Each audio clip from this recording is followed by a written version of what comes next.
Welcome back to God Chosen Cosmic Melodies. So I just want to jump right in and talk about being emotionally free. We're going to talk about this subject after I read out of the book Emotionally Free. Letting go of the past to live in the moment. Because I feel like everyone in the world, no matter what background you are, your upbringing, your ethnicity, everyone has this in common. We feel emotions. And a lot of people don't know how to process their emotions in a healthy way, which is the problem of the world. Like, if you really think about it, people who act out in anger or people who impulsively make reckless decisions or toxic people, like low vibrational people, they don't know how to handle their emotions, literally, because they were never taught and they never decided to go and do their inner work to seek the knowledge and awareness that they need to get themselves out of that cycle of addicted to toxic emotions. Because as we know, science is proving, how people get addicted to stress, people get addicted to being angry, people get addicted to wanting to hate or be jealous or be angry, I think is the main one. Like, especially when people go drive in traffic, people are trying to find reasons to be mad or be stressed because they're addicted to that chemical release that happens when they feel that emotion. So people are addicted to a horrible inner world. They're addicted to feeling angry, like I said. They're addicted to feeling stressed, like I said. They're addicted to being sometimes even sad. People are addicted to being depressed. I know it sounds crazy, like who would want to be addicted to being depressed? But it's not that they're addicted or we get addicted to that feeling. It's the chemical surge that comes out of getting that feeling. But the thing is, it causes people to have health problems and it shortens people's lives. Instead, we're supposed to be addicted to the chemical releases of good hormone releases, like seeking that same dopamine release, but through the higher vibrational way. So choosing to have happy thoughts, choosing to be of a loving nature, that gives us oxytocin releases, chemical releases in our brain. Oxytocin, healthy dopamine, healthy melatonin, serotonin, those kind of things to keep us mentally balanced and not, instead of addicted to the bad chemical release, we become more conscious of choosing the higher vibrational chemical release. And that chemical release helps give us longevity, helps us have a good inner world, helps us create heaven on earth within, because as we know, it's a frequency. So we must sustain the frequency inside of us to experience heaven on earth. So to sustain the frequency is to choose to get the good chemical releases, to get people out of the addiction of stress and anger, is to spread this awareness about how our emotions work so that people can become more emotionally free. Now, obviously, you can't just watch a video and that's just going to be your new life. I mean, it can be, but it takes inner work, consistent inner work for us to do on ourselves without anyone telling us. We go and do it. We seek the knowledge and we do the inner work with our emotions, because it's one life to live and we deserve, all of us deserve to be emotionally free. Learn what we have to learn through our emotions and better utilize the spectrum of emotions. Use our anger properly to evolve ourselves and to create change in the world. Like, the world has been misusing their emotions. This is what I have come to understand. What God helps me understand, we were never taught how to better utilize our spectrum of emotions. So we misuse anger, and it's misplaced anger, and it's misused. Sometimes, a lot of the times, it's misused and oh Jesus, I just had the word. It's on the tip of my tongue. Anger is misused and oh my God, I just drew a blank. So the other word starts with an M too. Misused and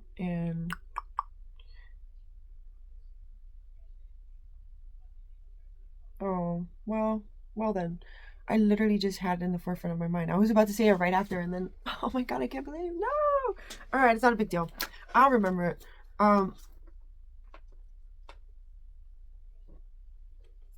Anyways, Misused and abused.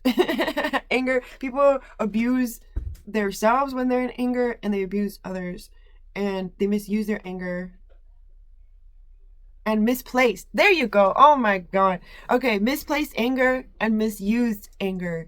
There you go. Oh my god, I'm so thankful I remembered. Okay, misplaced anger and misused anger is what we have in the world today, and it's really unfortunate because it's really such an easy fix. We could have a lot more people doing this easy fix from internally, and that will correct a lot of things in people's external world that they get to experience.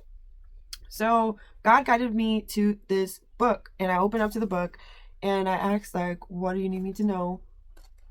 Before I just opened to a random page, and it started talking about emotional debt and how. So I'm going to read a page, but I started thinking in my own thoughts, emotional debt. So there's old emotional debt that basically got stuck in your body. So your brain chemicals keep falling back onto that emotional debt. It's seeking that emotion to get that chemical release. So it's all connected, guys. We know that. So I was thinking about this brain stuff that I was talking about right now, and then God guided me to this book after I had those thoughts. After I was thinking, like, oh my God, so people are addicted to their brain chemicals, yes. And then tying in the emotional part. And then taking it deeper is like really old emotional debt and recent emotional debt based on the things that you have experienced from other people, the relationship with yourself, relationship with other people, and life circumstances. We all have old emotional debt and then recent emotional debt. We all have this in common. And a lot of people have that stuck in them, so they're blocked, their energy system is blocked, and they're addicted to those old emotions and those chemical releases from those old emotions because they haven't done the inner work to release, purge, release, and restore and heal that emotional stuff inside. So with that being said, I'm going to read this page that I was guided to. Recent emotional debt defines a collection of current losses or injuries that have not been expressed adequately, and so are presently accumulating. They're accumulating because they haven't been adequately expressed, people. This is why it's so important to normalize expressing your feelings and not leaving it trapped in you. If you've seen my previous videos, I talk about this same thing of purging your emotions and going through that process, but in a different way from another book. So check that one out too, because these are different angles on healing, going through the healing process of targeting this same subject. It's the same subject, but it's like slightly different ways in perceiving it and going about healing it. So sometimes you're so stunned by a painful event that you suffer a second, third, and even more losses before you're able to deal with the first. Sometimes your ambivalence and confusion prevent you from taking timely, definitive action as the unexpressed anger from these recent feelings combines, it builds, and from time to time overwhelms the defenses that fail to contain it. Thus, the scene is set for easily triggered emotional outbursts because it's a buildup of not having expressed it in the first place. So I'm going to keep reading. Often the feelings contained in recent emotional debt have been generated by the same ongoing problematic life situation. The most typical example is a love relationship during a period of unresolved recent conflict. The partners become guarded, so additional hurts are also at least partially held in. This stretches their defenses to the limit and creates an unstable situation in which any or all of these recent feelings may seek expression at the same time, when some new hurt brings them to the surface. So when something new comes out, everything that built up is ready to burst out. I know all of us have experienced this at one time or another. This is why certain couples seem to fight all the time, because they have a lot of buildup, constant buildup that they never confront, like the roots of it, or the core of it. So when these recent feelings do burst forth, additional injury may occur, but this can also be an opportunity to clear the air. If the partners are truthful in expressing themselves, positive feelings often suddenly reappear right in the middle of fighting, seeming to validate the love that has been there all the time but forgotten in the recent resentment.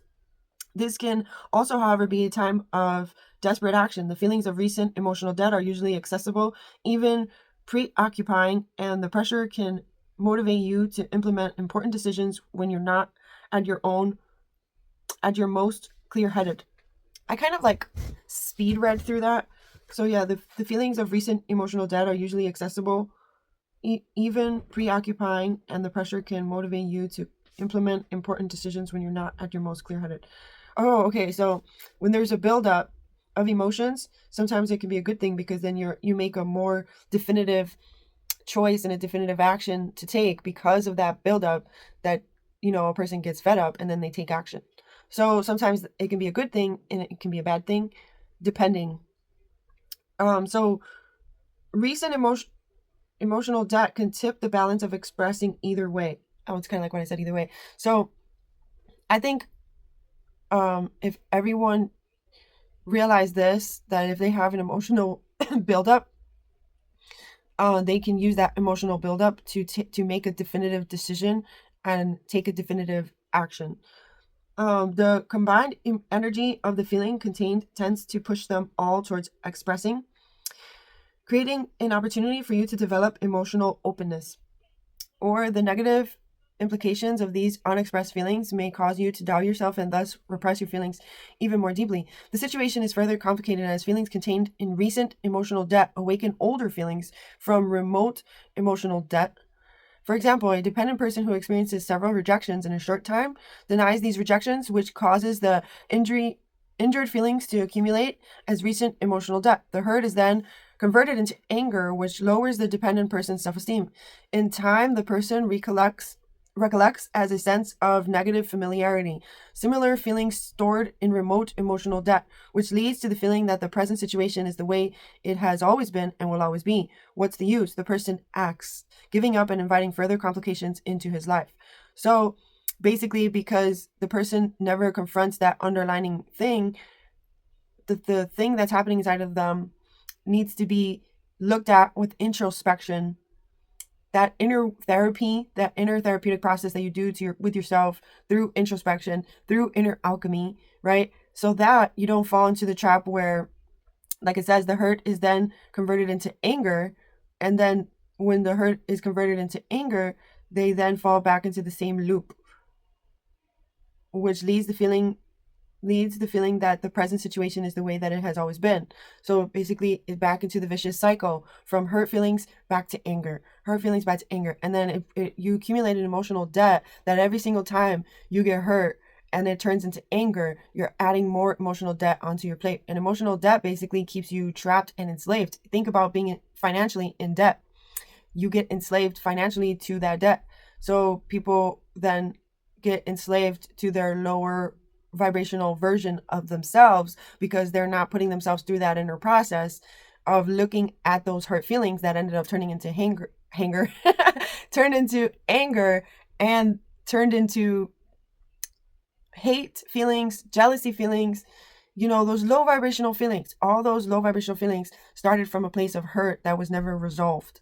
And then it turned into bad emotional characteristics. The low vibrational ones that have you hurting yourself and hurting others. So yeah, please take a look at your emotional debt and sit with those older feelings. Like it says here, the situation is further complicating as feelings contained in recent emotional debt awaken older feelings from older emotional debt. So just if everyone realized this, the world would be a better place. I know that sounds cheesy, but it is literally true. So any recent emotional debt awakens older emotional debt. The more that you use those moments to heal old emotional debt, anytime new emotional debt pops up, you're less and less triggered. You are less and less reactive. You are less and less affected. You are less and less toxic, because those recent things will no longer be bringing up old things, because you took the opportunity. Every time recent things come up, you heal the old things too. And when you continuously do that, it gets to the point where you no longer have those old things. You don't have old emotional debt anymore. And if we can get all adults in the world to that emotionally free place, the less fights, the less inner conflict people will have, the less outer conflict people will have. Of course, we will still have polarity, we will still have things to overcome, but it won't be as extreme. It won't be in the state of suffering or struggle or strife as much, because people are doing the inner work to become emotionally free, to heal that wounded child, so that that wounded child doesn't keep sabotaging the adult back into the anger, and then they become addicted to getting angry because they don't want to feel their hurt emotions. So that hurt turns into anger all over again and over and over and over and over again. That's the kind of life a lot of adults are living. They're literally stuck in that cycle. And spreading information like this will help free people from that bondage inside, from that cycle of enslavement to those low vibrational feelings, because you're getting to the root and the core of it. You're taking the root out and you're healing that wounded child. You're healing yourself from the roots. So then you're able to respond instead of react. You no longer react anymore to those things because you healed that emotional debt. So now, because you have a more solid foundation inside of you, you no longer ever react. You are stable and balanced to respond instead. And there, right there, is the sweet spot and the cure for a lot of adult people problems. Adults that are acting out from their childhood wounds and wreaking havoc in their life and in other people's lives. And you know, it will resolve a lot of toxic adults' inner turmoil, because that inner turmoil is coming from everything I just explained. It's the wounded child inside of them that is hurt, and that hurt, they stored emotional debt in them. And that hurt turned into anger, and then it created a cycle, and they've been on that same hamster wheel, that cycle, for most of their life. So that's all they know. So that's why it's a process. It's something that we have to put into practice every day. And every time those situations come up where old emotional debt surfaces and awakens, or new emotional debt comes up and it surfaces old emotional debt. That's what I meant to say. New emotional debt awakens old emotional debt. And that right there is an opportunity every single time to heal the older emotional debt, to clear it out and to restore that hurt part of yourself, and so that you can have a more open channel, so that you can be responsive instead. And more in that way, we are more evolving to ourselves and to each other. And as a humanity, we will advance a lot faster if we have more adults doing this simple inner work. It's so simple. There's simple things that we can do, and this is one of them, to heal ourselves from the inside out. No matter what comes up, whatever recent emotional things come up, it is always an opportunity to heal the past and the present at the same time. Obviously, it's a process, but yeah, it goes hand in hand. Every time something recent comes up is an opportunity to heal something even deeper, to the point where you healed all the deep stuff, and now it's just, we can be helpful to other people because we hold a balanced emotional state, and we can help spread this awareness to other people so they can stop falling into that cycle of insanity. Because a lot of the world is insane, emotionally unstable, and emotionally not right in the head, because they are not applying this simple technique. Use any present emotional situation to look deeper into yourself, resolve things in yourself, and you literally can then experience a more emotionally free experience of life. You're no longer weighed down by the grief that's trapped inside of you. The more, when you mourn and you grieve about anything in life, it stores up emotional debt inside of you. All of us have this in common. There's nowhere you can hide from this. It's in you. So you may as well put yourself through the process sooner than later, people, because we don't have forever here.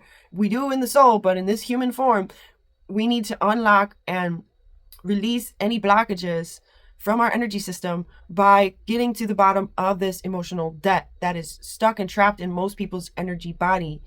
All right, you get the point, I believe. And if you don't, re-listen to the video or hear my other video that I talk about this subject from a different angle, and it's called I think Healing the Past, or oh man, I really wish I remembered what that video was called, but it's basically talking about healing too. So I'll put it in the description, so if you want to go look at that video too, because it's talking about this but from a different angle, and it's super helpful. It's been really helpful to me. All these things that I talk about in my videos, they're things that I practice to the best of my ability, and they are tried and true, and they work for me every single time. So God guided me to share it, because I know from personal experience what it's like. Years ago, I was trapped and imprisoned by my wrong perceptions. I had a lack of knowledge, and because I had a lack of knowledge, I didn't know how to apply those simple techniques. It's really simple. Anything that's recent that comes up for you, again, use it as an opportunity to heal older things that are coming up, so you could get yourself out of the cycle of falling back into anger and addicted to that anger, or addicted to stress, or addicted to depression. You are not your emotions. You are the master behind your emotions. Remember that. So when your emotions come up, that is your cue to use that as an opportunity to be the master behind those emotions, and look at those emotions from a non-biased, non-judgmental place. Figure out, get to the bottom of those emotions so that you can stop falling into anger, depression, anxiety, or stress, because that is not you, and you don't deserve that. And in order for you to experience something different outside of those emotions, you need to do the inner work. You need to confront yourself when you have those emotions, when you feel and think those things. Confront yourself time and time again. Sit with yourself. Do introspection with yourself. Get to the bottom of it. Get to the root of it. Rip those roots out. Completely tear them out of you. They don't belong in you. And then you restore your foundation, you restore your core. And then instead of falling into those feelings, you are more likely to be in the state of love. You're more likely to be responsive instead of reactive. You're more likely to be in an emotionally balanced place, an emotionally free place, an emotionally liberated place, emotionally one with source more often than not, because you're not falling into those low spectrum of emotions, because you are mastering yourself little by little, mastering your emotions so that you can maintain yourself in that emotionally free place that you deserve. That is your birthright, but it's up to you to continuously do that inner work for yourself so you can maintain yourself in that vibration of being emotionally free, because anything that comes up in life, you don't react, you respond, because you're not that hurt child anymore. You're not reacting from that hurt child anymore. You're responding from the healed child. You're responding from the healed adult that you are, that is meant for you deep down in your soul. That is meant for all of us, to be emotionally free and not weighed down by emotional debt that gets accumulated in this lifetime for us to learn the lessons that we need to learn. It is literally for us. So when we see it that way, embrace the process, evolve yourself, love on yourself, not from the ego, but from a transformative place. When you love yourself, you do this inner work for yourself because you love yourself, not from the ego, but from the soul, because you deserve to be free from the inside out on all levels. And in order to get to that place, it does take inner work. So I will leave this one here. Remember to pray for your possessions, your goals, your pets, your family, your friends, humanity, and the world at large, because as we know, science proves the power of prayer, the power of our words, and we need more people pumping out these prayers into the quantum field, because it does make a difference in the field and throughout humanity. The more of us use our electromagnetic power in our words, in our prayer words, in our holy words, in our biblical words, however you want to put it, however you want to say it, it's all saying the same thing, whether you see it through spirituality, religion, or science. We know we can all agree on that our words have power. So please use your power for good. Think good thoughts about yourself, others, and situations, and the world at large, because our thoughts and our outlook on the world does affect what reality we get to experience as a collective consciousness. So choose to be optimistic even in the worst circumstances. And so when I say use your power for good, it's meaning like when our power to think and feel, it has an electromagnetic power to the field. It has signals. Anytime we think and feel something, it sends a signal to the field. So when you're thinking and feeling good things, you're using your power for good, for yourself, for others, and the field. So think and feel positive things no matter what circumstance, and you will help yourself, your inner world, others, your own circumstance, and other people's circumstances when you choose to use your power for good, which simply means the way you think and feel and respond is in a higher vibrational way of living and being and embodying those characteristics. Higher vibrational characteristics, personality traits, and ways of thinking, feeling, and being will literally improve our own lives, each other's lives, and the world at large. Because as we know, everything is energy. We are interdimensional, multidimensional, electromagnetic, metaphysical souls in a third density holographic matrix simulation. We know we are light in matter, and we know that what we think and feel matters as to what human experience and timeline of existence that we get to experience. And and as a collective, that we all get to experience together. So when we all use our power for good, we choose to think and feel and be a higher vibrational way of energy, then we will upgrade the system, our internal energy system and the external energy system, because as we know, we live in an ocean of energy and we are all one with this ocean of energy. So our thoughts and our feelings are continuously, constantly sending out waves of energy into the field. So really, very literally, every single thought and feeling can affect yourself and others for bad or for good. So choose to use your power for good as much as possible, because we all have the polarity of thoughts and feelings. And the more we course correct our shadow thoughts and feelings, the more we alchemize those shadow thoughts and feelings, the more we evolve those shadow thoughts and feelings, the more we transform those shadow thoughts and feelings, the more upgraded we will be internally, and then we will upgrade the external experience. Because as we know, so within, so without. It all starts from within. So gift yourself that for the love of God in this one life. It's one life to live in this human experience that we are in right now. And this is a gift to know this awareness and to apply this awareness on a daily basis and embody this awareness every single day of our lives, more than not, because this is literally the cure of ourselves and the world. So yeah, I will leave this one here. God bless you all. And tune into that vibration of being emotionally free by doing the inner work, like I said through this whole video. I will talk to you all on the next video. Bye for now.